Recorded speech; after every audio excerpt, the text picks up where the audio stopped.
Amém. Pode sentar.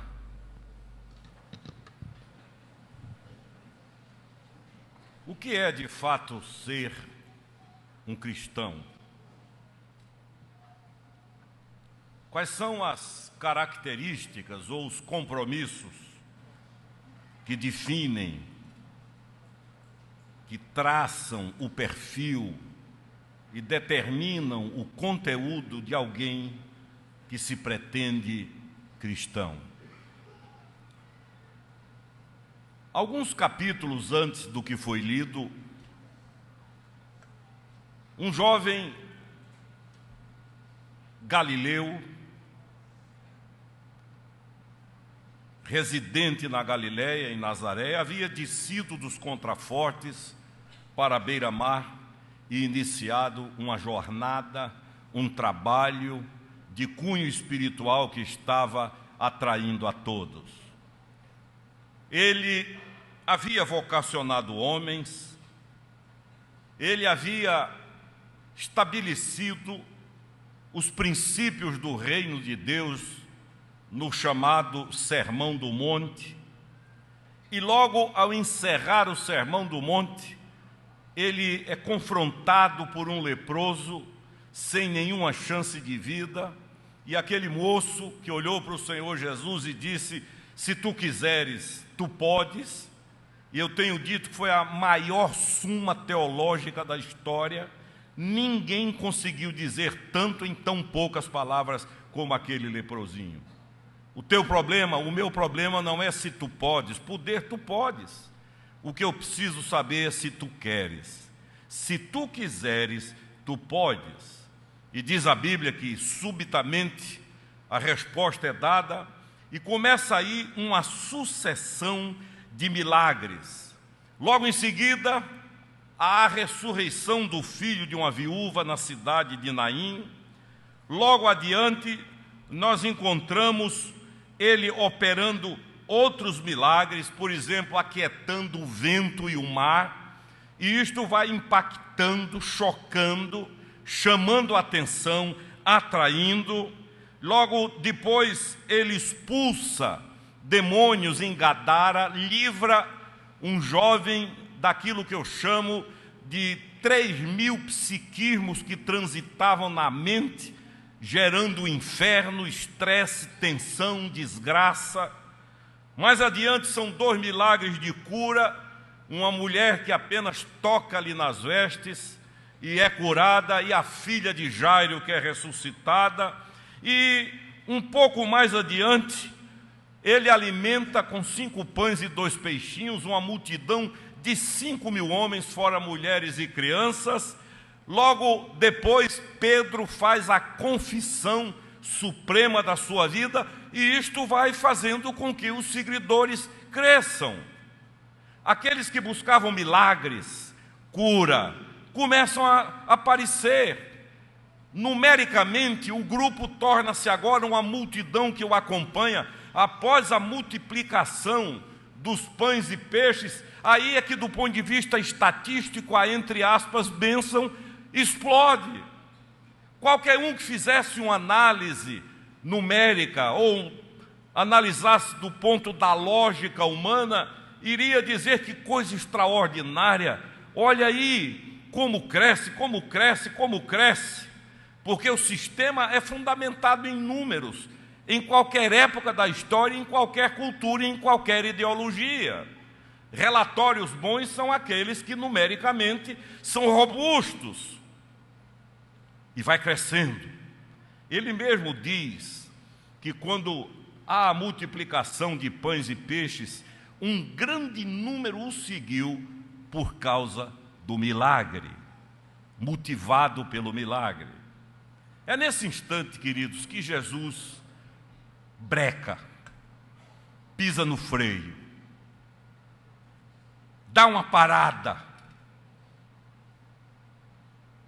E em meio a todo esse clima de cura, de milagre, tudo verdade, de alguém que domina os átomos, as moléculas, quando diz ao mar aquieta-te, ao vento acalma-te, de alguém que é capaz de fazer com que comida não falte, ao contrário, de pouco se torne muito, e isso vai atraindo, chamando seguidores, ele para, ele estanca.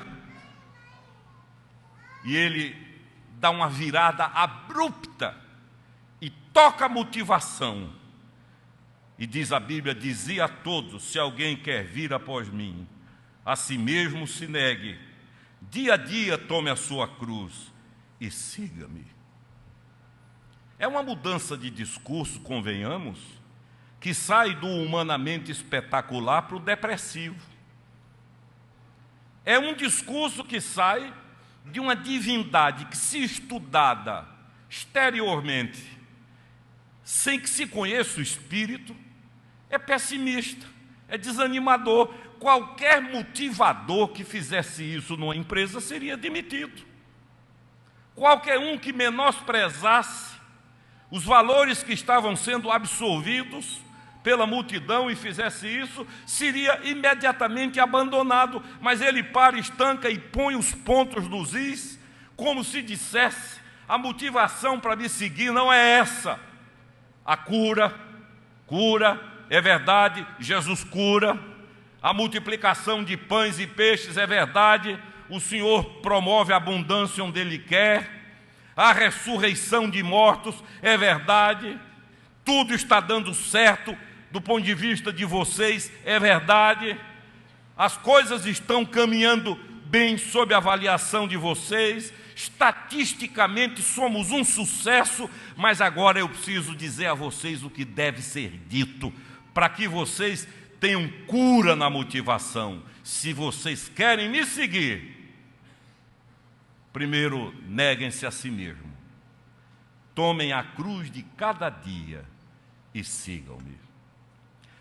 É por isso que a palavra cristão, mesmo terminando em ão, no texto original é um diminutivo. Ela, ao pé da letra, seria cristinho.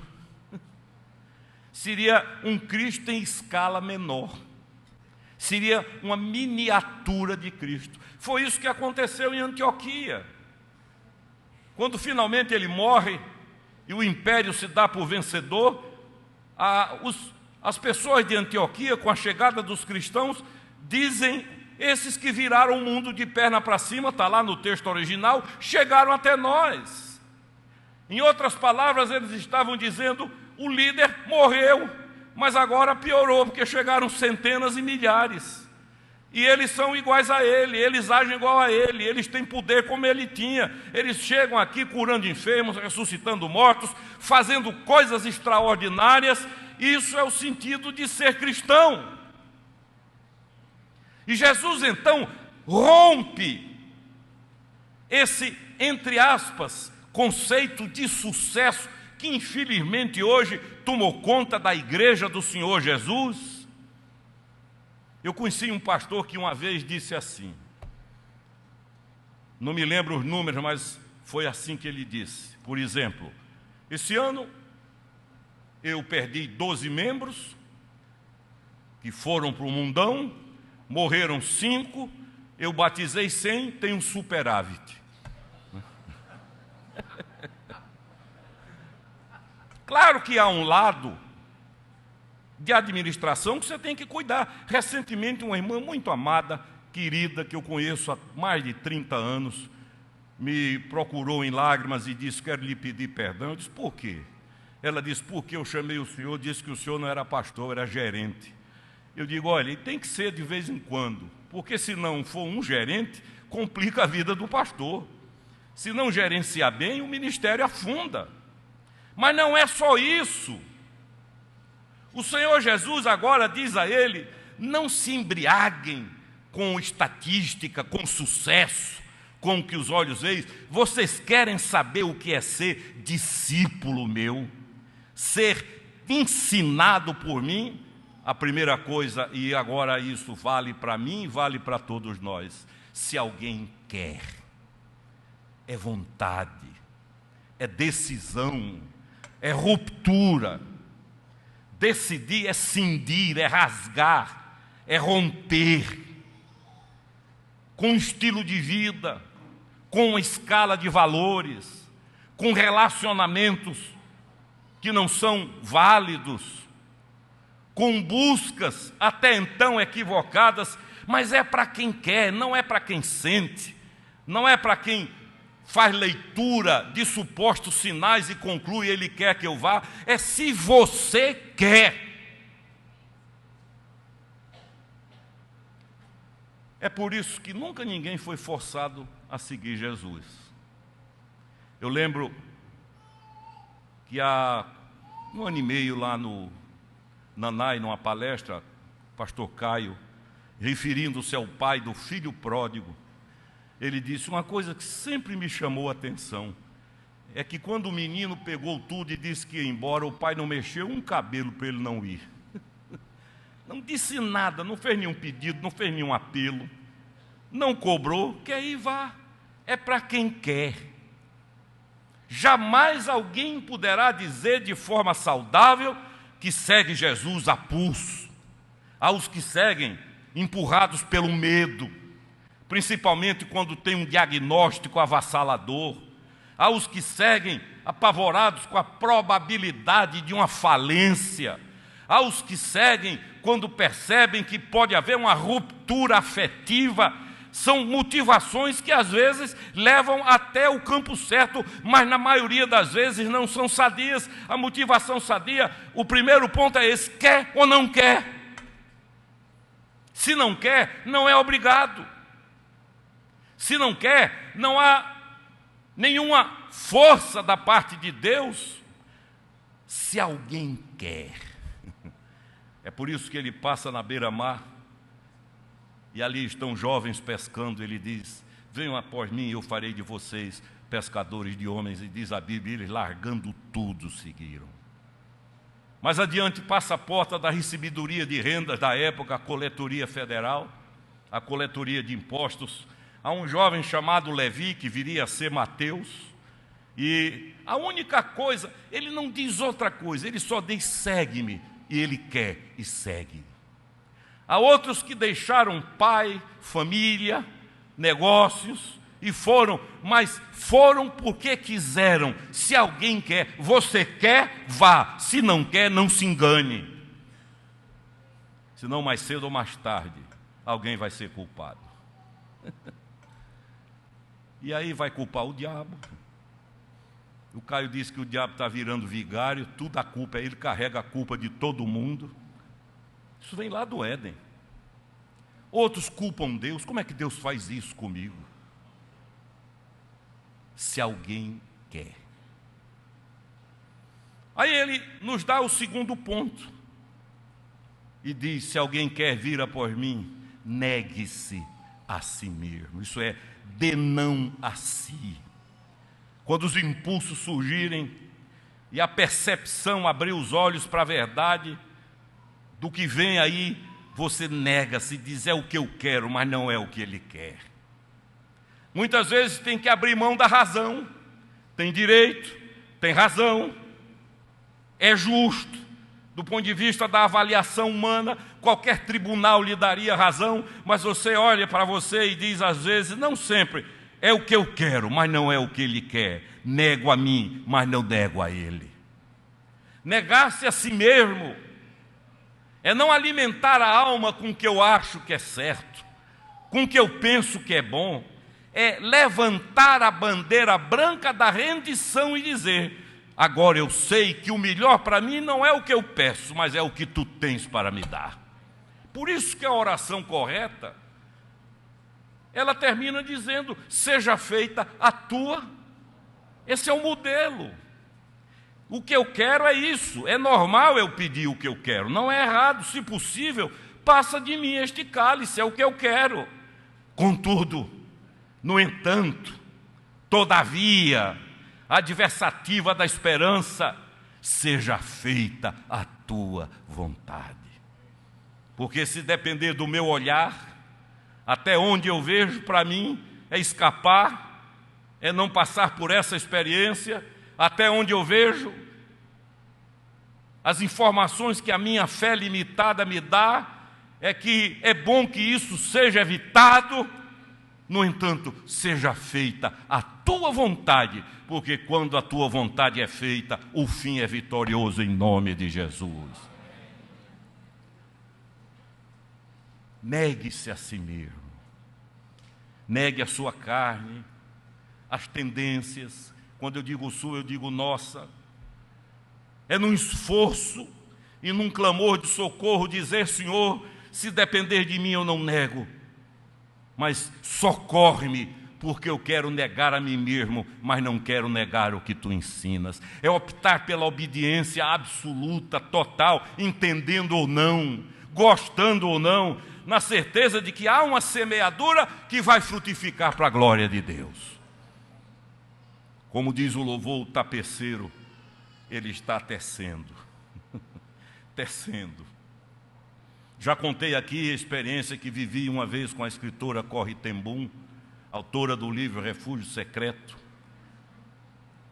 que passou anos em campo de concentração, perdeu toda a família, pai, mãe, irmãos, viu toda a família marchando para uma câmara de gás. E ela, uma serva de Deus, era a menina mais temente a Deus na família. E quando essas tragédias desabaram, ao contrário de fragilizar a fé, alimentaram a fé. E já idosa, eu a ouvi no Rio de Janeiro, sentada, já não pregava em pé, e ela falava sobre a vontade de Deus e fazia um bordado naquilo que as mulheres chamam de bastidor, desse tamanho, bordando. E quem estava sentado aí onde estão os ministros e os acólitos, olhava para o bordado, só via confusão, linha cruzada, nó, não entendia nada. E ela ia bordando e falando sobre a vontade de Deus. Finalmente ela, para concluir, disse: a vontade de Deus às vezes é assim como vocês estão vendo, só coisa eninhada, cruzamento de linhas, nó. A gente não vê nada bonito, mas um dia ele vai virar o bastidor. E quando ela virou, havia uma paisagem linda que ela havia acabado de bordar. Quem nega-se a si mesmo, em alguns momentos na vida, permitam-me a franqueza, assume ou é tomado por uma sensação de estupidez. Mas no dia que Deus virar o bordado, nós vamos dizer como Salomão, como Marcos, tudo ele fez esplendidamente bem. Cada coisa tem seu lugar. A geografia perfeita. Negue-se a si mesmo. Se eu quiser ser cristão, e se você quiser ser um cristão e uma cristã, se quiser, primeiro diga: quero. Sou eu que quero. Depois, negue-se a si mesmo. Eu tenho a impressão que quando Jesus chegou nesse ponto, muita gente já havia sumido. Como se dizia na minha velha Paraíba, no meu tempo de menino, bateram pino. E ainda havia os que diziam: um pino foi feito para bater. Negar-se a si mesmo, depender de mim. Aí ele entra com o terceiro, tem mais uma para ensinar a vocês. Quem sabe agora vem o refrigério, ele diz: tome a sua cruz de cada dia e siga-me. Queridos, uma cruz na vida já é ruim. Agora imagine uma cruz por dia. O que é que ele está dizendo com isso? Que é neste processo que o ego vai cedendo lugar a ele. Quando eu vou para a cruz, eu estou simplesmente dizendo aquilo que Jesus disse na oração: seja feita a tua vontade. É ir para a cruz eu vou. É na cruz que o ego vai sendo substituído pela vontade de Deus. É na cruz que os valores vão sendo crucificados. É na cruz que as tendências vão morrendo. É na cruz que o velho homem, a velha mulher vão expirando para que surja uma nova vida. Quando o povo saiu do Egito, os que saíram disseram: ninguém vai chegar lá. Nossos filhos vão morrer. Ironicamente, os filhos chegaram e eles não.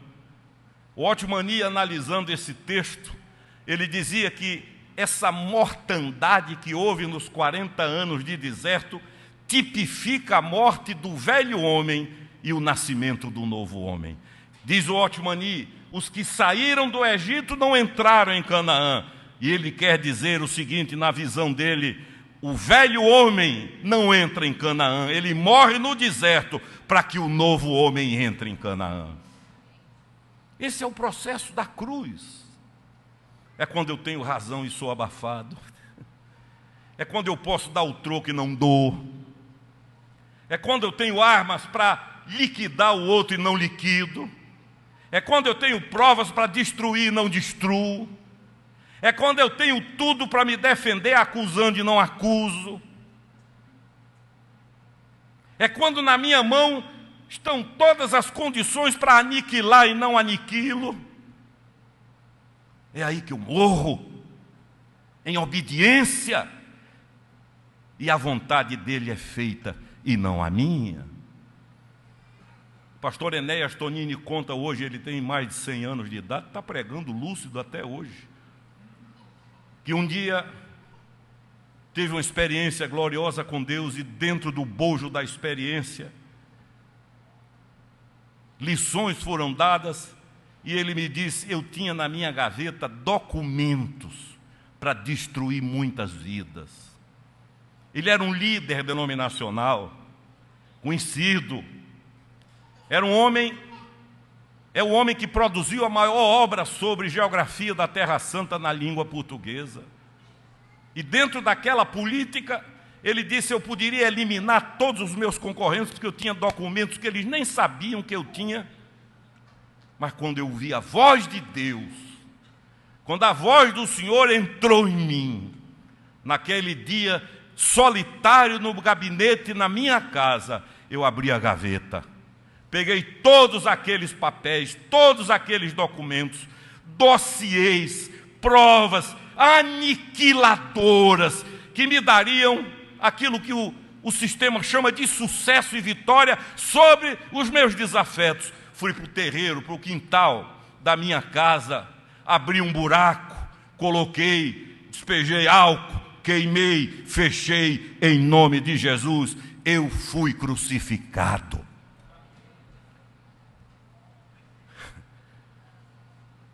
Logo depois desse discurso, alguém disse assim a Jesus, dura é esta palavra.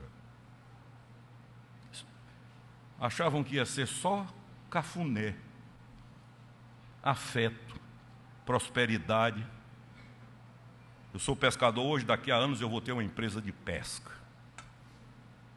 Aí o outro deve ter pensado, você tem a empresa para pescar e eu para vender. E é bem, aí vem Jesus com essa história. Duro é este discurso.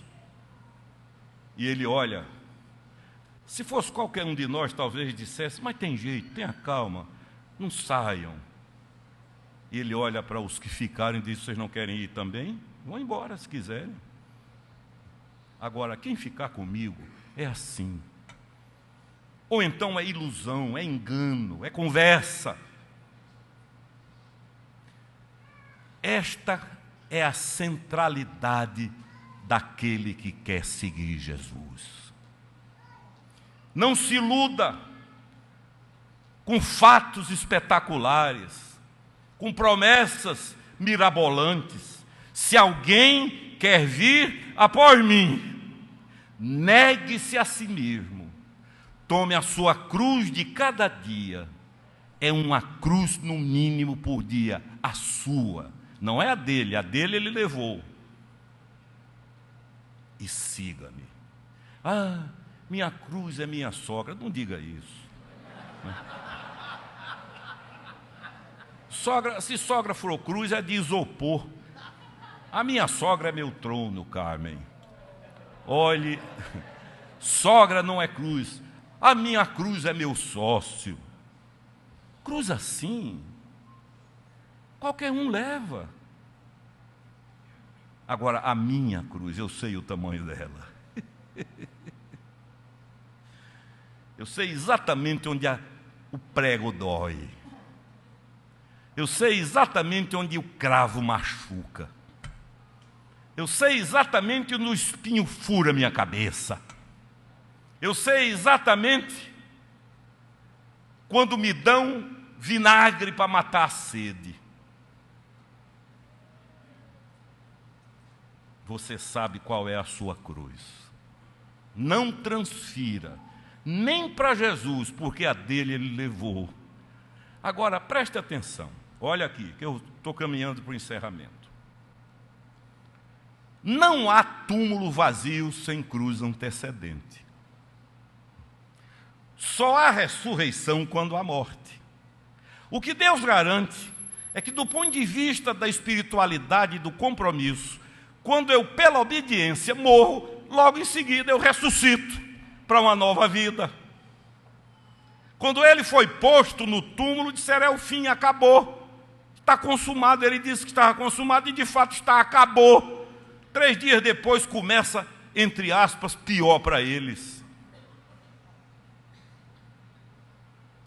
Se você ler esses capítulos, você vai ver que logo em seguida, o contexto sucedente, quando ele diz: negue-se a si mesmo, tome a sua cruz e siga-me, logo em seguida acontece a coisa mais gloriosa da caminhada, a transfiguração. A transfiguração, ela é consequência da obediência.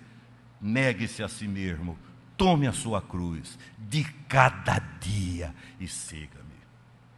Não há como eu levar a sua cruz, nem há como você levar a minha cruz. Não há como ser anestesiado pelo que se vê hoje como mensagem cristã, onde se vive de passarela, de tapete, de trono. Eu sou filho do rei, sou cabeça, não sou cauda, e começa a usar textos isolados, fora de contextos, para justificar loucuras que são ensinadas, muitas vezes para alimentar a ambição de caráter complicado. O New York Times, esta semana, publicou uma reportagem com a seguinte pergunta: será que é o fim do cristianismo no Oriente Médio? Eu li aquilo, fiquei refletindo. Do cristianismo como ismo, porque ismo caracteriza bandeira, movimento. Pode ser. Agora, como semente regada pelo sangue de Jesus, jamais acabará. O remanescente fica, que encara a morte nos olhos, que toma a cruz de cada dia, que entende que um cristão, quando sofre, não é porque tem um Deus sádico, mas é que há um processo de construção. Afinal, o novo nascimento inicia um processo em que Deus nos vira pelo avesso. Dr. Stott escreveu contra a cultura cristã: ser cristão verdadeiro, mais diminutivo, ser cristinho, ser miniatura, réplica dele, é viver cada um na sua escala o que ele viveu e sofreu. No entanto, a bênção disso tudo é que quem crê e obedece vai terminar como ele terminou, vai acabar como ele acabou, vai vencer. E a vitória não terá mais as limitações de tempo e espaço. Não haverá ontem, hoje nem amanhã.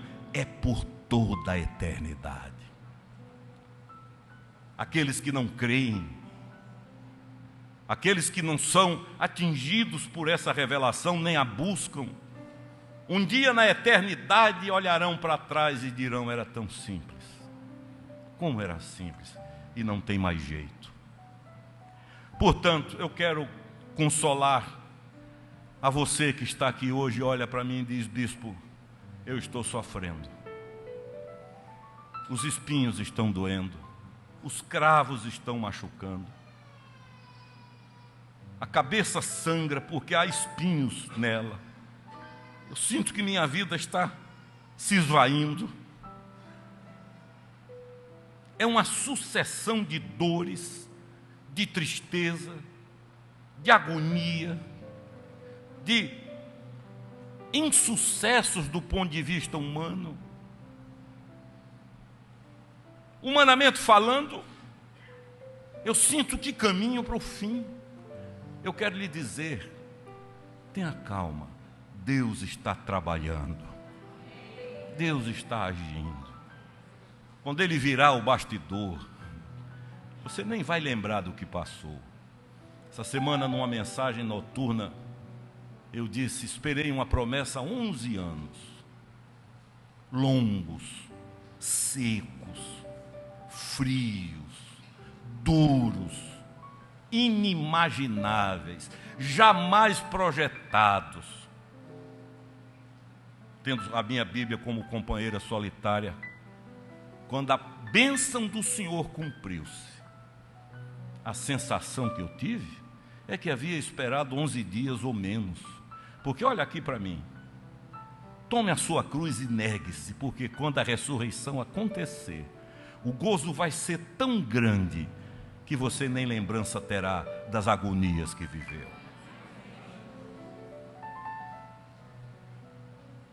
A bênção da promessa cumprida é tão gratificante que você tem uma amnésia localizada e nunca mais lembra das agonias que viveu.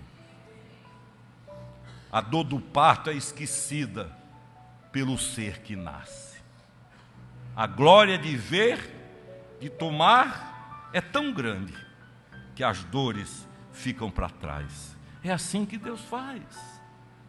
Por isso, logo depois que Ele disse isso, aquela turma que seguia porque Ele multiplicou pão e peixe, a turma do milagre, se tiver milagre eu vou, se não tiver não vou. Maior milagre que pode haver sobre a face do planeta Terra é alguém ser nascido de novo pelo Espírito Santo. Esse é milagre. O resto é acessório. Há uma semana nós confirmamos aqui, como parte do corpo de Cristo, 87 pessoas. Uma foi dependente absoluta de cocaína, está liberta em nome de Jesus. O outro, assaltante, foi preso, estava na cadeia, conheceu Jesus, nasceu de novo e hoje é membro do corpo de Cristo. Muitas vezes Deus trabalha meio sem anestesia. Ou como disse Spurgeon, as melhores aulas que Ele me dá são aquelas dadas no escuro, quando Ele apaga a luz da sala de aula. Sabe por quê? Porque aí a gente não tem mais como confiar na gente, agora é com Ele. Às vezes Deus nos desarma, nos deixa absolutamente fragilizados, porque somos tão teimosos que se ficar uma grama de força, a gente quer teimar com Deus. Ele permite o desarme para que a vitória seja completa. Quer transfiguração? A glória da transfiguração? Negue-se a si mesmo. Tome a sua cruz de cada dia e siga-me, como diz Dom Paulo, aqui é isso, a glória é lá, o gozo é lá. Que o Senhor faça isso na nossa vida, para que não vivamos uma fé cristã iludida. Eu tenho dito aqui, quem vive a fé por sensações, um dia sobe, outro dia desce, um dia está no céu, outro dia no inferno, um dia Deus pode tudo, outro dia Deus não pode nada. Por isso que a Bíblia diz, sem fé é impossível agradar a Deus, porque fé é crer naquilo que eu não vejo, que eu não sinto e que eu não entendo, mas creio porque saiu da boca dele. Isto é fé. Senhor, as informações são erradas que as minhas sensações dão, o que eu sinto está me dizendo que acabou, que está errado, que morri, que não tem jeito, vai apodrecer, mas eu creio além, porque tua palavra diz. Isto é fé. A Bíblia diz, o justo viverá pela fé. Pela fé, vamos negar aquilo que nós achamos que é bom para nós. Vamos tomar a nossa cruz e com a cruz vamos segui-lo pela vida afora. Tem um menino que frequentou muito tempo a Catedral da Trindade, que é piloto da Força Aérea Brasileira, pilota aviões supersônicos, jovem, e eu gostava de conversar com ele por curiosidade. E um dia, Adalberto, numa conversa, ele disse: eu tenho um testemunho para lhe dar. E, pois não. Ele disse: o senhor não imagina, eu vinha de Manaus há 15 dias, 15 mil metros, altitude limite, num dia de sol, ele me disse, eu já vejo a curvatura do planeta. Vinha na velocidade padrão, tudo, eu admirando a beleza. Ele converteu-se num voo desses, quando subitamente, do nada, eu comecei a sentir que eu estava perdendo altitude. Tomei um susto, me preocupei, olhei para o painel, para os instrumentos, fiz a leitura, alguns cálculos, e os instrumentos diziam: não, está na altitude correta, e de fato estava. Há 3 dias, me disse ele, naquela época, eu vinha de Canoas, no Rio Grande do Sul, fomos fazer um treino com a Força Aérea Argentina, e o fenômeno repetiu-se. Lá vinha eu, altitude padrão, velocidade padrão, quando de repente comecei a sentir eu, não era outro, eu que estava sentindo. Meu avião estava saindo do rumo para a direita, olhei para o painel, fiz o que era para fazer e a tecnologia me informava: não, você está no rumo certo, e de fato estava. Aí eu disse: agora eu quero te fazer uma pergunta. Ele disse: faça, não tem problema. Eu disse: me diga uma coisa, eu sou leigo, mas quando você sente uma coisa e o painel diz outra, quando as suas sensações lhe informam, é você que está sentindo, não é ninguém de um lado ou do outro, não é outra, é você está sentindo. Mas o painel dá outra informação, contrária, oposta. Afinal, você acredita no que você está sentindo ou no que o painel está dizendo? E ele, muito jovem ainda, deu um sorriso assim, meio de moleque, e disse: bispo, no dia que eu acreditar em mim, eu morro. Eu disse: muito obrigado, você me deu um tesouro. O que eu sinto morre nesse painel. O que eu sinto pode dizer é por ali, mas a segurança está no painel.